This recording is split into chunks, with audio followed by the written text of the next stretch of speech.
यार तू मुझे फोन कर मोटिवेट किया कर। तू मुझे संदीप माहेश्वरी सर, विवेक बिंद्रा, उज्जवल पाटनी जैसे मोटिवेशनल स्पीकर की WhatsApp per day motivational clip भेजा कर। आखिर कब तक? दूसरे की मोटिवेशन की कुछ सीमा भी होती है। कब तक हम दूसरे के दिए हुए टुकड़े पर पलेंगे? हाँ, यह सही है कि हमें दूसरे की मोटिवेशन की जरूरत है, पर हम लाइफ टाइम दूसरे के मोटिवेशन से कैसे मोटिवेट रह सकते हैं? आपको जीवन भर लगेगा बस मैं ये कर लूँ मेरा सारा काम हो जाएगा, मैं एक बार यूपीएससी क्रैक कर लूँ मेरा सारा काम हो जाएगा, एक बार आईएएस बन जाऊं मेरा सारा डाउट क्लियर हो जाएगा।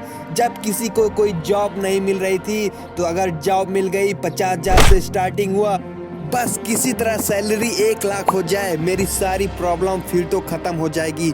इतने में भी सही तरीके से काम नहीं चल रहा है, 50,000 सैलरी और बढ़ जाए फिर तो कोई लाइफ टाइम दिक्कत ही नहीं है। जब 1 रुपये नहीं पाते थे तो 50,000 मिल जाए तो सारा काम हो जाए, ऐसी सारी उम्मीदें आपने बनाए हुए थे। 50,000 की जगह 1 लाख भी मिलने लगा, फिर भी काम नहीं चल रहा है। इससे हमें कौन बचाएगा? सेल्फ मोटिवेशन बचाएगा।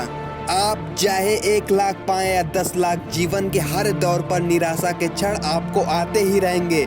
जीवन में अंधेरा कई बार आएगा, उन क्षणों में खुद के अंदर एनर्जी बनाए रखना कोई मजाक का काम नहीं होता। उस समय हमें सेल्फ मोटिवेशन की बहुत ही ज़्यादा ज़रूरत होती है। एक तो मोटिवेशन की दूसरा कोई कर रहा है, आसपास के लोगों को ये हक बनता है कि हमें मोटिवेट करते रहें। जैसे डीमोटिवेट हैं, पेरेंट्स को पता चला वो फ़ोन में ही कहने लगेंगे बेटा तुम्हारा कैसे नहीं होगा, तू मेहनत तो कर, अभी 12th क्लास को तू टॉप करके गया है और तेरे मैथ साइंस तो बहुत अच्छे हैं, तेरा इन सब्जेक्ट में 90+ नंबर था। तो ऐसी बातें कर वो चाहते हैं कि आप मोटिवेशन महसूस करें। ये तो हुआ मोटिवेशन दूसरों के द्वारा, लेकिन हम दूसरे के चक्कर में कब तक रहेंगे? आखिर कब तक? मैं माना वो जब जब मिले आपको मोटिवेट कर देंगे। और इस दुनिया में बेसिकली 2-3 लोग, हमारे माता पिता, टीचर और शायद भाई बहन, और उनके अलावा शायद प्यार से कोई नहीं मोटिवेट करेगा, क्योंकि बाकी सब मोटिवेशन करते अपने मन में ही सोचेंगे कि ये ज़्यादा सफल ना ही हो तभी ही ठीक है। लेकिन वो कितना मोटिवेट करेंगे यार? अगर खुदा न खास्ता आप सफल हो गए तो खुश रहेंगे कि और ज़्यादा डिप्रेशन में चले जाएंगे। मनोविज्ञान में एक मोड होता है ऑटो सजेशन मोड। इसका मतलब खुद को लगातार सलाह देते रहना। जैसे आप मिरर के सामने खड़े हो गए, शिवा तू ठीक से रहा कर, तेरा अब पढ़ाई में मन नहीं लग रहा है, तुझे आईएएस एग्जाम क्वालिफाई करना है, इसके लिए तुझे पढ़ना ही होगा, पढ़ना ही होगा। कौन बोल रहा है? शिवा ही बोल रहा है। मिरर के इधर वाला बोल रहा है, उधर वाला सुन रहा है। ये ऑटो सजेशन मोड है।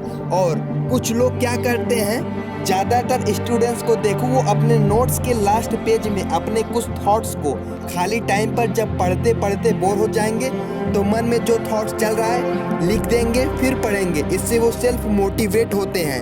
हमें हमेशा अच्छे लोगों के पास रहना चाहिए। कुछ लोग मॉर्निंग या इवनिंग टाइम वॉकिंग पे निकलते हैं तो वे अपने आप से बातें करने लगते हैं। खाली हो अपने आप से बातें करने लगो, किसी से फालतू बात ना करो जब तक सक्सेस ना हो जाओ। लोग पागल कहें कहने दो, उस समय हमें कुछ नहीं बोलना है, बस हंस के टालना है। उस वक्त अपने मन से कहना है कि कुछ दिन की खामोशी है, फिर एक शोर आएगा, तेरा तो वक्त आया है, मेरा पूरा दौर आएगा। और ये सब जो स्टूडेंट प्रॉपर तरीके से कर लेंगे उनका सेल्फ कंट्रोल काफ़ी हद तक अच्छा हो जाएगा।